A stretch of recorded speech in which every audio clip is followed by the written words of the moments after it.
fans out there. This is The Girl I Love. She got long black wavy hair. Super killer riff on the BBC Sessions Live from forever ago. This is pretty rad in the sense that it's kind of just like stealing a 12-bar blues, but it's kind of flipping it around a little bit. Not quite so traditional, but it's the same idea of repeating riff. And because you hear the first riff off the A string, and then you hear it off the D string as well. And I think that that's pretty cool because you get to learn less, of course. But it's just nice because the ear kind of wants to hear it, you know, because we're used to the blues. So when you take blues and you put it in a rock setting, it's very satisfying. So let's check it out. It's actually quite simple. So I'm going to go through the basic notes. You can get the document at my site if you need it. I recommend it. And then I'll go back through and give you some pointers and stuff. So what we're going to do is open A string twice, and then use your third and your first fingers, 5th fret and 7th fret. So we're at our 5th position.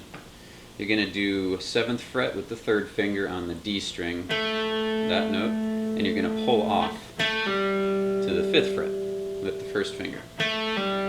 Then you bring your 3rd finger over to the 7th fret of your A string. So you should be getting that. And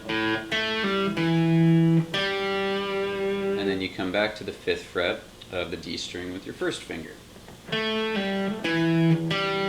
So you pick everything but the 2nd note. So it's pick, pull off, and then pick everything else.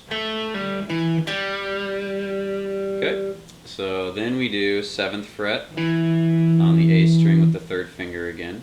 Back to the first, what did I say? Yeah, back to the 1st finger on the D string, 5th fret. So it's 3 notes coming back up. So it's 7, 5 with the 1st finger, and 7 again. So this was home. So those are your notes.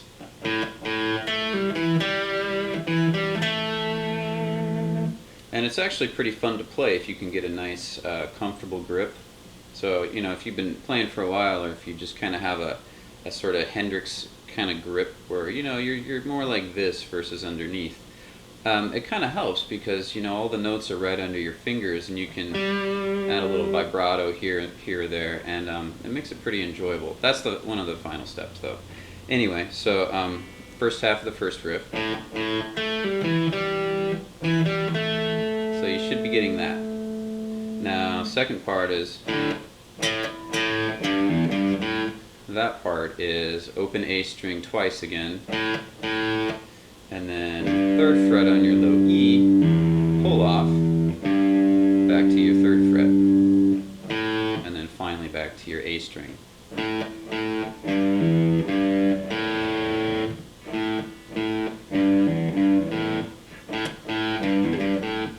Okay, so that's your riff. The whole riff sounds like.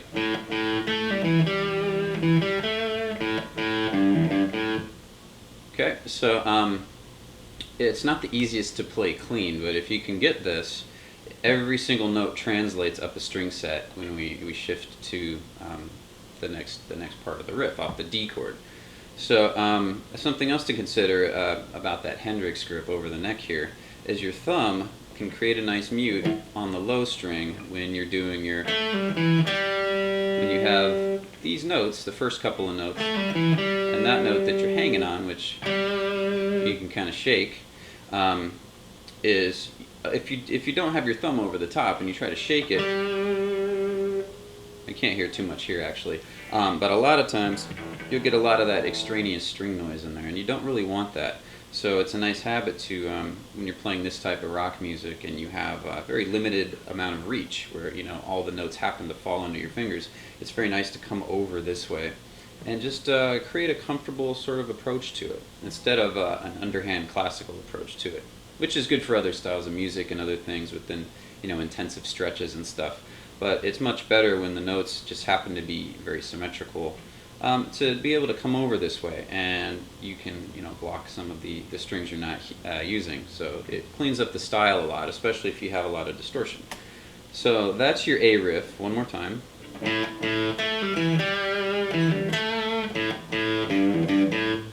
Okay. Now, one more thing on there is there's a pick rest. I'm not going. It's actually the first note is cut off, and the second note rings. And the way that you want to do that is to pick and come back in and rest stroke that pick back on the A string right before you pick it again. So it's ready to go, but it silences the string. Even hear a little bit of percussion. You could kind of hear it on the recording at the very beginning too. But that's a very nice technique to have too. It just cleans up the sound. It separates it. It makes it sound all the way like the riff. So something to consider.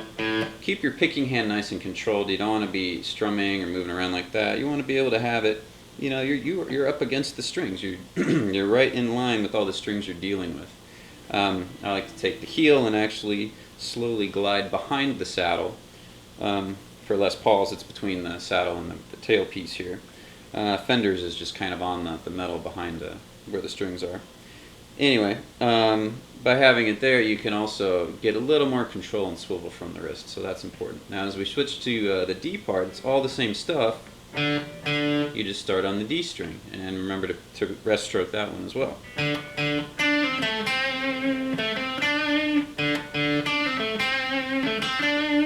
Same exact notes, you just shift it up.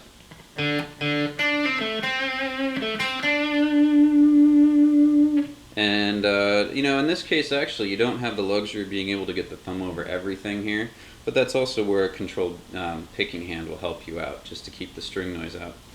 Second half is the same, just on the next string up as well. So that's open D string, and then the pull off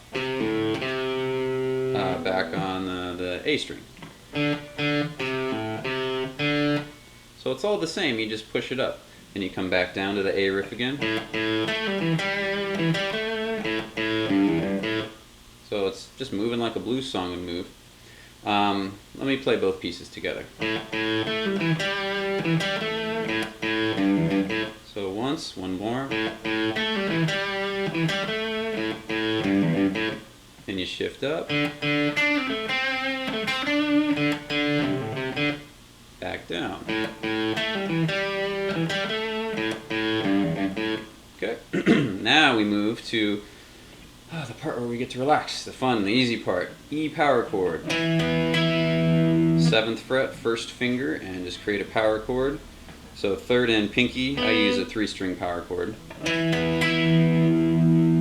So the 3rd and the pinky are at the 9th fret, on the 4th and the 3rd strings. First finger's on the 5th string. And I throw in the low E too, just for some guts. Shake it if you want.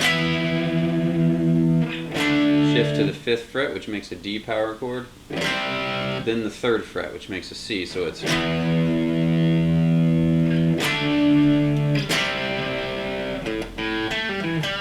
Back to your A riff. That's the whole song, minus the solo. Okay, so just to recap, is we have our A riff, or riff around the A chord, 2 times. D riff once, A riff again. Then we go to the power chord riff with the E, the D, and the C chords. Then we go back to the A riff, and that's the whole song. So, you know, those are your pieces. So one run through, here we go. A riff, one more time. D riff.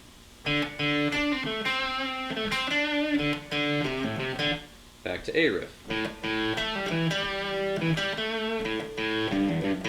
Power chords. You get a break. A riff.